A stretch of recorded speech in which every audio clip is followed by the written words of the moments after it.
Главврач. Премиальные будут выплачивать только за постоянных пациентов. Патологоанатом. Во, я попал! Девушка парню. Сереж, я в туалете только что была. У меня 2 полоски. У меня тоже в туалете слабый сигнал. Жена. Ты мне зарплату собираешься отдавать? Муж злорадно. Не сегодня. Сегодня голова болит.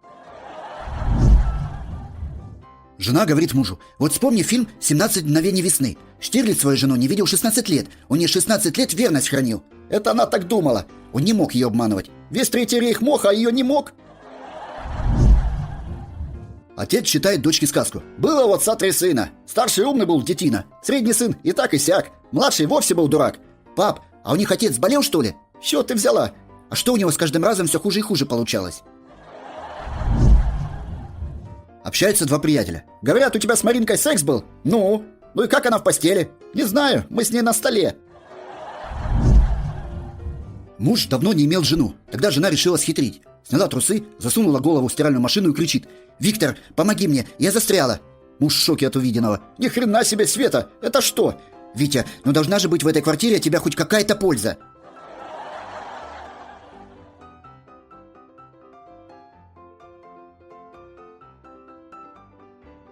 All right, everyone's presentations are done. Nick, the manager, said as he tried to move the discussion forward. Excuse me, I haven't. I recently found out something. Nick interrupted me and began to speak. There's apparently someone in this department who didn't graduate high school and is just a part-timer. Meetings should be for employees only. Absolutely right. His lackey, Mike, of course, agreed with Nick. I'm leaving. After leaving the meeting room, I started to shut down my computer. I noticed that an email had arrived, not in my personal inbox, but in the company's shared email.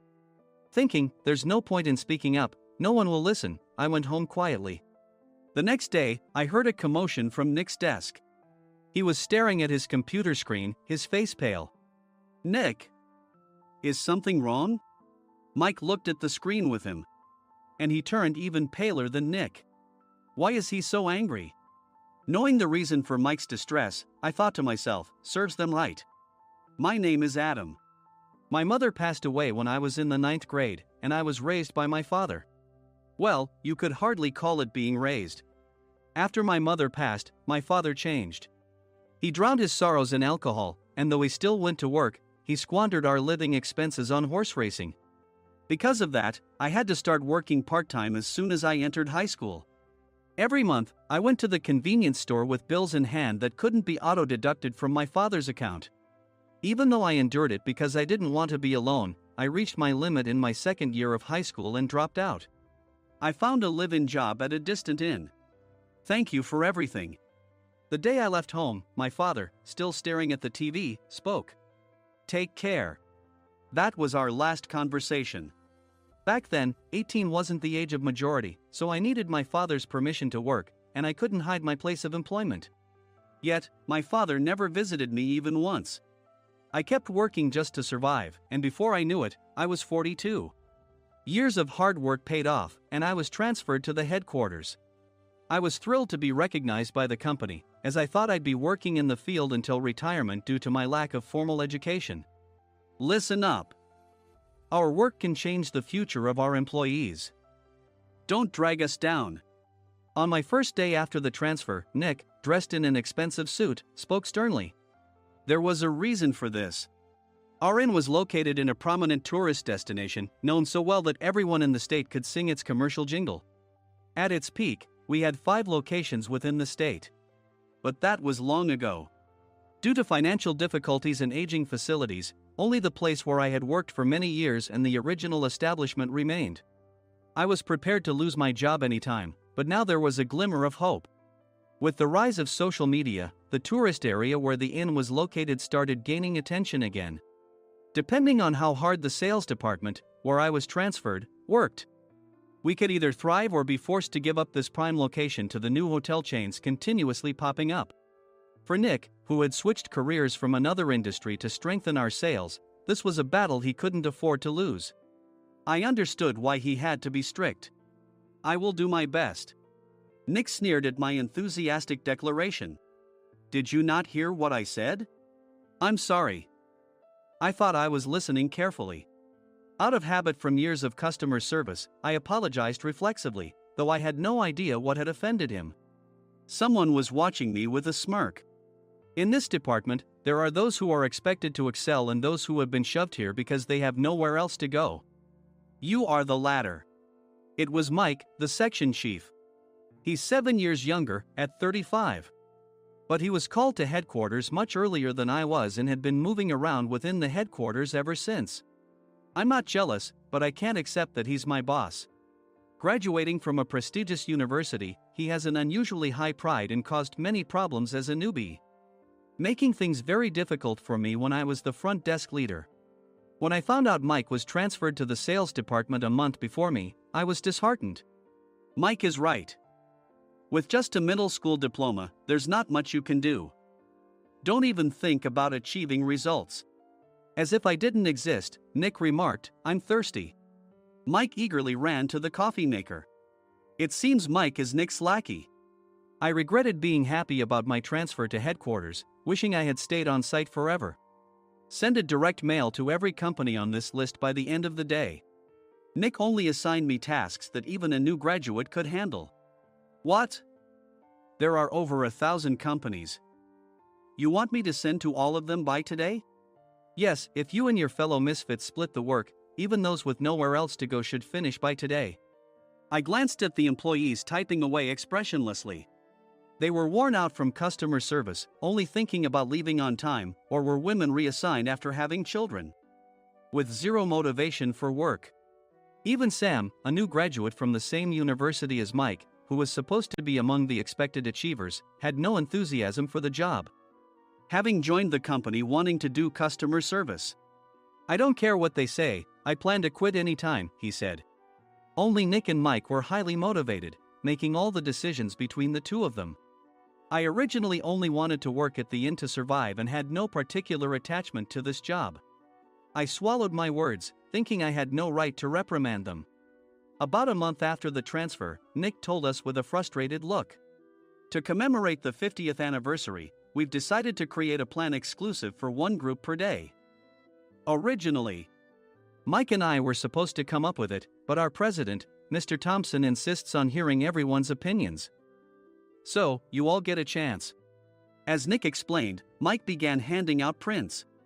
Make sure not to embarrass Nick. If your ideas are half-baked, you'll have to redo them. It seemed that they had printed his handwritten notes by Mr. Thompson, which included several questions and a section for free responses. It made sense why Nick had to seek our input, given that all responses had to be submitted to Mr. Thompson. We were given a week to think about it, and a meeting was scheduled to compile our ideas. My plan is to let guests enjoy both the old and modern America. Nick began the presentations. Guests would watch a master confectioner at a nearby traditional sweet shop make sweets in front of them. The welcome drink would be premium tea in a bottle. Nick's plan was certainly attractive. After his presentation, Nick called on us to present in the order we were seated. Just as I stood up for my turn. All right, everyone's presentations are done. Excuse me, I haven't. I recently found out something. Nick interrupted me. There's someone in this department who didn't graduate high school and is just a part-timer. He was likely talking about me. I joined the company as a part-timer and was made a full-time employee when I turned 20. That was 20 years ago, so Nick and Mike probably had no chance to know until recently. Meetings should be for employees only. Absolutely right. After that, Nick kept creating opportunities to solicit everyone's opinions, purposefully excluding me from speaking. The meeting unexpectedly heated up and went past the scheduled end time. A few people asked to leave, and the discussion continued with the remaining few. Still here? Normally, you'd leave in that situation. Though I had no attachment to the job initially, hearing kind words from customers made me want to make them happier. For someone like me, with nowhere to go, the inn was my home and customer service was my life. I felt pathetic about my current self. I'm leaving. I left the conference room and started shutting down my computer. I noticed an email had arrived, not in my personal inbox, but in the company's shared email. Thinking no one would listen to what I had to say anyway, I quietly went home. The next day, while preparing the DM as instructed, I heard a commotion from Nick's desk. In his haste to stand up, he hit his knee on the desk. He stared at his computer screen, his face pale. "Nick! What's wrong?" Mike, thinking he should be the first to rush over, approached Nick while still wearing his coat. He peered at the screen with Nick. And he turned even paler than Nick. Why is he so angry?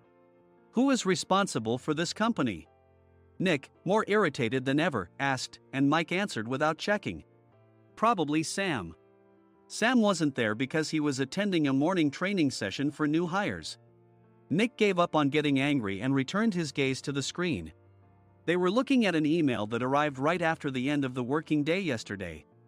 Apparently, no one, including me, had checked it before leaving. The email was from a large company that used us for their annual employee trips. The president and executives of that company also frequently used our services personally. President of the company, Mr. Mason himself, had declared that neither he nor his company would ever use our services again. Well, some companies cancel their employee trips or stop using our services due to financial struggles. Let's just move on. Mike kept wiping the sweat from his forehead with a handkerchief. Knowing why Mike was so agitated, I quietly watched their interaction. Do you know how much revenue we get from that company? We can find other guests to fill the rooms, but we'll lose the banquet costs, gift shop revenue, rental car fees, and more. Moreover, the gifts were supposed to be prepared by the traditional confectionery shop involved in Nick's proposed plan. If it's known that we incurred such a huge loss at this critical time, Nick's position in the company would be jeopardized. Nick took a deep breath, seemingly trying to calm himself. All right, Mike.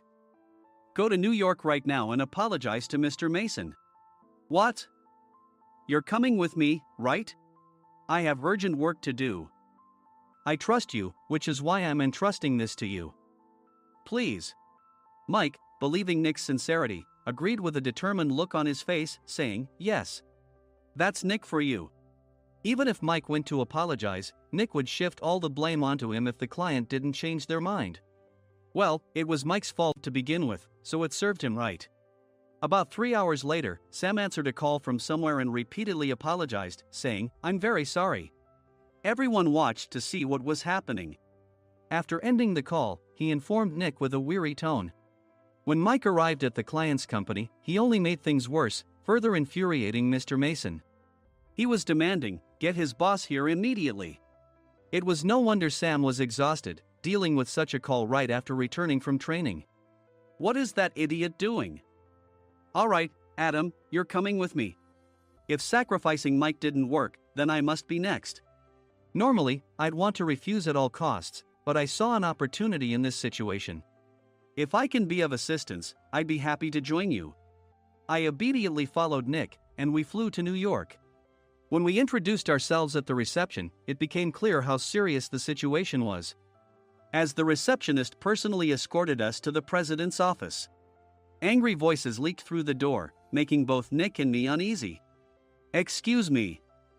I'm Nick, the supervisor. I understand my subordinate has caused you trouble, and I deeply apologize. Nick, with his experience in the corporate world, knew enough to offer an apology before excuses.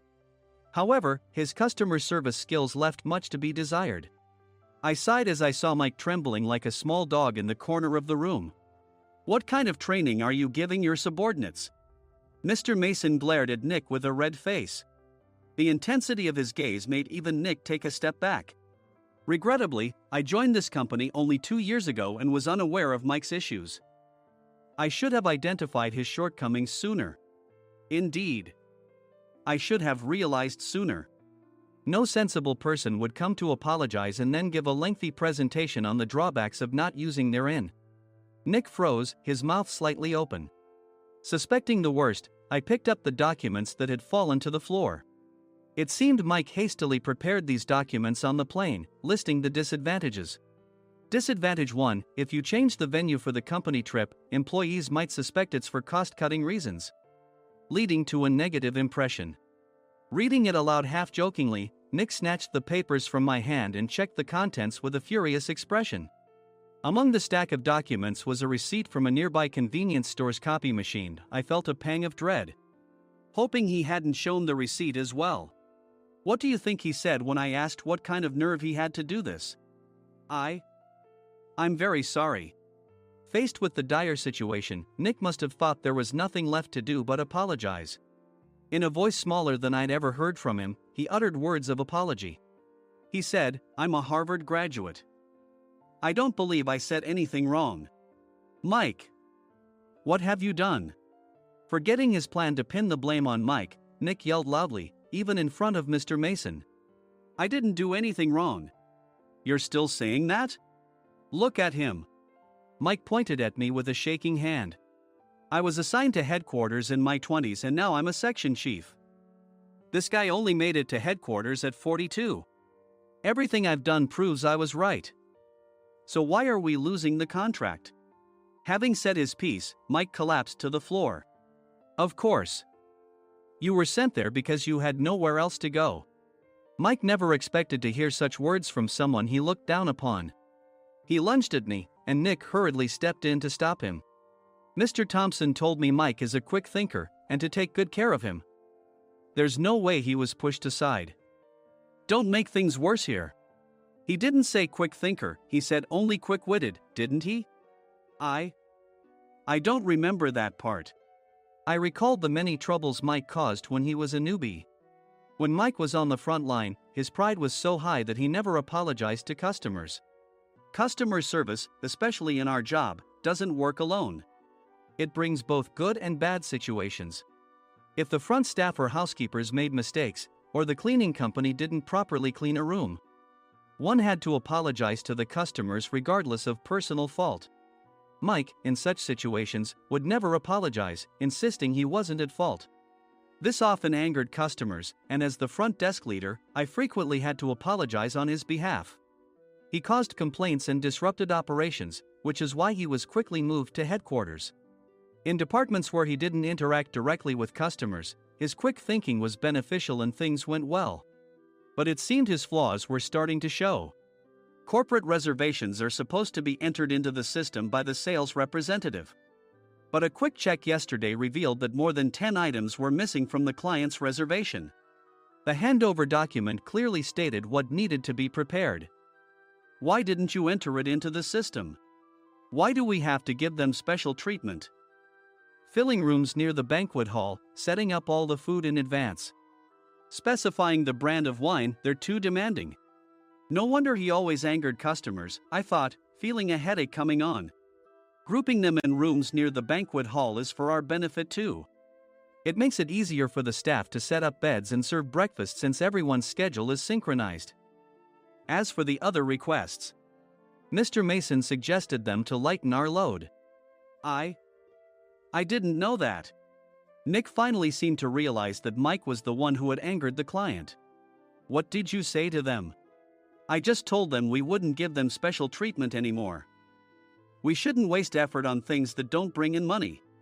I was utterly exasperated at his lack of understanding of customer service. Of course, we shouldn't comply with unreasonable demands. But carrying over successful practices from past stays makes customers feel remembered and enhances their experience. Good memories encourage repeat visits. That's part of our job. I looked down at Mike, who was sitting on the floor. In our job, nothing is a waste. Mr. Thompson likely moved you to the sales department, hoping you'd finally understand this. How do you think he feels now that you've failed to meet his expectations? Mike, tears in his eyes, fled the president's office. I was amazed he still hadn't apologized. You have it tough, Adam. It's okay, we're all employees of the same company. I deeply apologize for this disrespectful incident. Especially after all the care you've shown us. If it weren't for you, Adam, I really would have stopped staying here. When I heard you were moving to the sales department, I was willing to reconsider if you handled it. Seeing us talk so amicably, Nick's face contorted. Do you two know each other? Adam's service is excellent. I always requested him specifically. Normally, we don't accept specific staff requests, but we made an exception for Mr. Mason, adjusting my shifts accordingly. He had personally stayed at our hotel just before my transfer, and during casual conversation, I mentioned, I'm moving to the sales department soon. If I hadn't told him then, things could have been much worse. Please continue to take care of us. I look forward to it. On the return flight, Nick awkwardly offered me a can of beer. It's still working hours. Of course, I had no intention of forgiving him for a single beer. Nick might try to pin everything on Mike and avoid any consequences. While pondering this, a startling fact came to light. Nick, the tea bottles for the plan have arrived. I handed Nick a bottle labeled with our inn's name. They look good.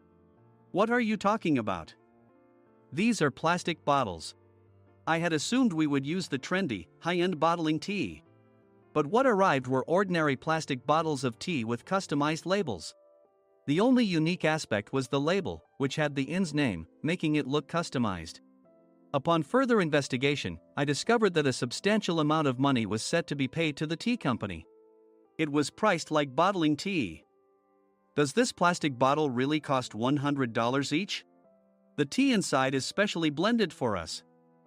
The extra cost is for that. Wouldn't it be better to use another tea company? Or is there a specific reason we must use this one? As Nick continued to make excuses, I showed him a printed email. I informed the tea company's president, Mr. Mitchell, that we discovered irregular payments and he confessed. He said you two were high school classmates and planned to split the extra money. That idiot. Why did he confess? That's not important. You should worry about yourself, this could turn into a police matter. Opening the bottle cap, I suggested. How about calming down with this tea? It supposedly has a relaxing effect. Nick drank the tea frantically. In the following days, decisions were made about their fates. Mike was reassigned to the General Affairs Department, with no chance of transfer or promotion, as per Mr. Thompson's orders. As for Nick, since the payment to the tea company hadn't yet been made, he narrowly avoided legal trouble. Instead, he was encouraged to leave the company, and to avoid further complications, Nick submitted his resignation. Rumor has it that connections between HR departments have made it difficult for him to find new employment. Even though it was good to have those two gone, something unexpected happened in the sales department. Everyone became motivated and united in refining the 50th anniversary plan.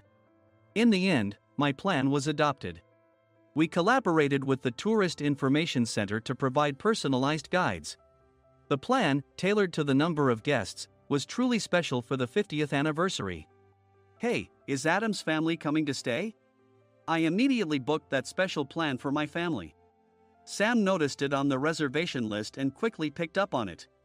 Yes, I'm inviting my father. That's great. I might invite my parents too. I lacked the courage to face my father just as Adam. But here, with the confidence Mr. Mason praised, I felt ready. The 50th anniversary plan was a perfect opportunity to reconnect with my father. I hoped to bring back the days when we could laugh together as we once did.